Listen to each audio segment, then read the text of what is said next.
Let's Organize and to my world of being organized. Today I am going to talk about labeling.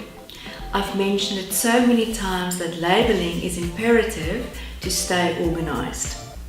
You put in a lot of effort to organize your cupboards, but then it happens a lot that it just gets disorganized again. So by labeling it, it will definitely help you to stay organized. I use this label maker to make my labels for my shelves and my cupboards and my products. These machines can be quite expensive, especially the tape that you have to replace when it's finished. So it can become very costly. So you don't have to invest in such a machine if you don't label on a regular basis like I do. So today I'm going to show you how you can make your own labels and also put your creativity into it. If you are creative and arty, the label making process can be quite fun.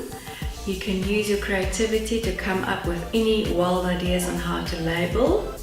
As long as you label, because that will definitely help you to stay organized. So what do you need to make your own labels? First of all, you need a laptop or a computer. Then you need to decide on the font and the size of the font and the color. Then you need to have a printer.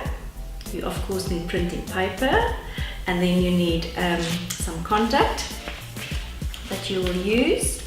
And then you also need a ruler, and you also need a pair of scissors, and then you will need a bowl full of water. If you are in Cape Town, please reuse that water again. And then you will need a hairdryer if you are impatient as I am to get the labels dry. So let me show you. You select your font size and the font on the computer. Then you will then type out the labels that you need per the size also that you need, and then you will print it out.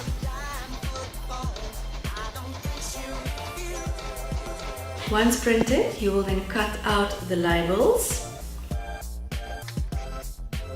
You will then measure it onto the contact paper and cut the contact accordingly.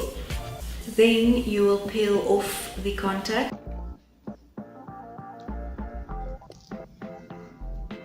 and you will stick that onto the printed label.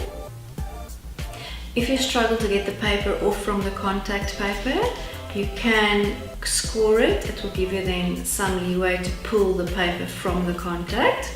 Once you have put the contact onto the printed paper, you will then take the ruler and make sure that all the bubbles are evened out and that all the ink parts on the printed paper is then rubbed off onto the contact. Once you've done that, you will then put that into the water. You will wait a little bit for the paper to dissolve.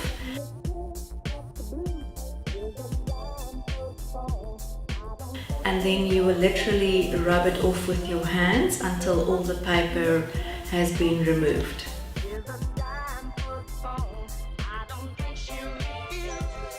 We'll then take the label and put it onto the container that you want to label.